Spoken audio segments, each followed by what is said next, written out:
Is Ukraine's offensive starting to stall, or are they just getting in to the real fighting? I'm Paul, U.S. Army combat veteran. It's June 9th, 2023. This is your daily Ukraine update. Let's get right into it.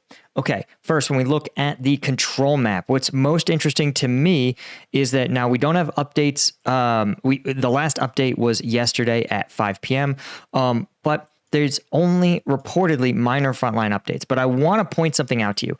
This is their assessment of likely locations of Russian forces, major force groupings, as of the 7th. And in the 8th, you can see, literally, this is a visual of what I have said for a long time, which is that Russian forces have a lot of reserve elements. And you can literally see in real time as Russia commits its reserve forces to this fight. You can see that there is a DPR regiment of a mobilized reserve, and a few of these division headquarters, which division headquarters themselves, this isn't a division in reserve. These are commands. That's probably why they're not moving. But you can see that tons and tons of Russian forces have been committed to the fight. Russia is all in. So now is the time for Ukrainian forces, if they can break through Russian lines. You can see here, right? If they broke through Russian lines, there would be rear elements that would become involved in the fight, that would manage the defense, there was a defense in depth.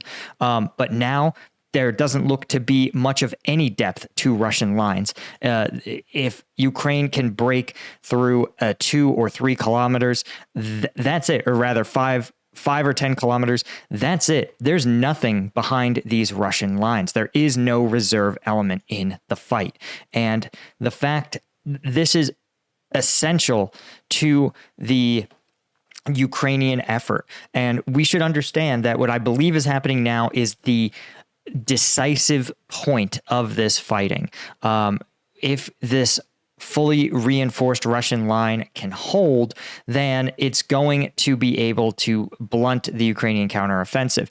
But if Ukraine can push harder as they strain against these lines and break them, then you're going to see some really decisive gains. And all Ukraine has to do is break the lines at one point, because once they do so, forces will pour in like a dam. The irony is, like a dam with a small hole in it. Once you punch a small hole, the flow of troops and material coming in from unexpected directions is going to make it really hard. Again, while these forces are arrayed to take an attack coming from the north, imagine if they are suddenly confronted with an attacker from their east. Well, you could see they are arrayed in the probably least effective manner, right? A large attacking force would literally have to fight one at a time, like the villains in an action movie, just politely waiting one at a time to fight the hero. So this is why breaking these lines is not just an essential task, it is maybe the essential task of this offensive. And before we take a look at the combat map, I wanted to remind you guys that it's a Friday, which means that I'm going to be dropping my analysis of the combat footage from this offensive. And there's been a lot of it, and it is wild stuff, and it really lets us see the Ukrainian training, their strategy, their combat formations. And if you want to become a member, any one of these tiers is going to get you access to the members-only content, as well as a bunch of other perks, and it'll get you access to the combat footage breakdowns, the intense stuff that YouTube and Patreon don't want me to show you, but it's insights that we can't get anywhere else. So check out combatvetnews.com and become a member today. Now, obviously, when we look at the combat map, you can see Russian forces actually engaging in a really robust counter-attacking effort here in the eastern part of the front, right? While they are on purely defensive posture here along the Zaporizhzhia line, from Donetsk to Soledar, they are trying to push. Some of this is counterattacking. Ukrainian forces, we've seen them try to push back Russian forces near Avdiivka. Chechen forces continue to try to take Marinka. And generally, this is probably an effort by Russian forces to pin Ukrainian troops in place. And prevent Ukrainian forces from really being able to reposition their troops and reinforce or exploit breakthroughs in the south. But 43 is a fairly high number. It's almost double what we've seen in the previous couple months by Russia, which itself is fairly interesting. Given that, as we discussed, there really isn't much of a combat reserve remaining for Russian troops. Now, here's a map I really wanted to show you guys. This comes to us from War Mapper, and he points out that in his tweet, he says that Ukraine has advanced south of Orkhiv towards the main Russian line of defenses. And I've never seen this map before, but these, I believe what he's saying is these individual dots represent known Russian defense works, defensive positions. And you can see that Russia has very deliberately constructed defensive lines, probably tracing around terrain or major terrain features, where they're trying to construct fortifications and other barriers to sort of blunt and hold the Ukrainian offensive. So they're reporting that Ukraine has advanced south of Kharkiv here. When we look over at this map, you can see Kharkiv is right here. So this is probably about where they're trying to advance. And you can see lots of open terrain here, very favorable to mechanized or maneuver warfare.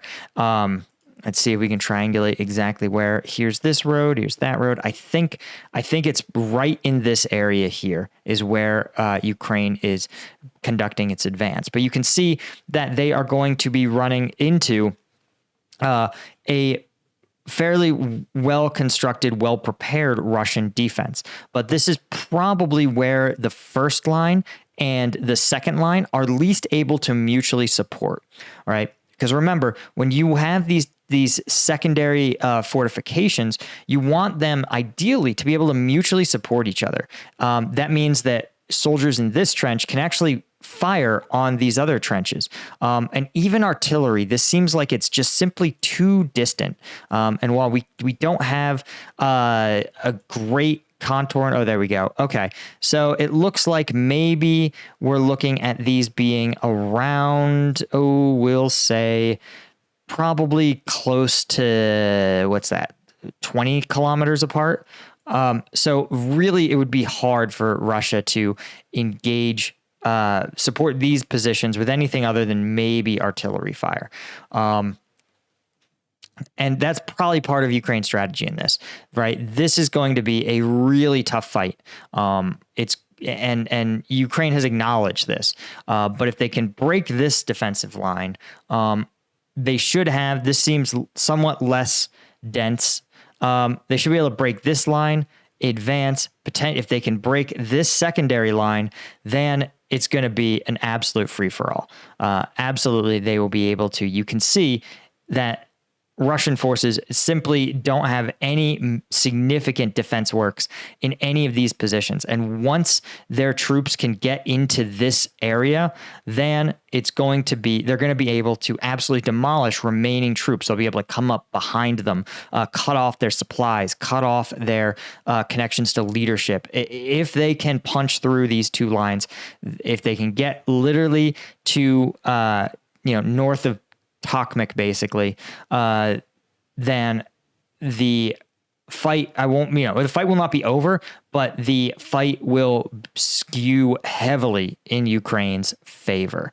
So anyway, guys, that is really all I had for you for today. Thank you guys as always, and a special thank you, of course, to the members of Combat Vet News. I really appreciate you guys. I appreciate our Colonel tier members so much, and our Lieutenant tier members. Guys, thanks for everything you do. Your support really is what enables me to continue to do this every day, and I'll see you guys in the next one.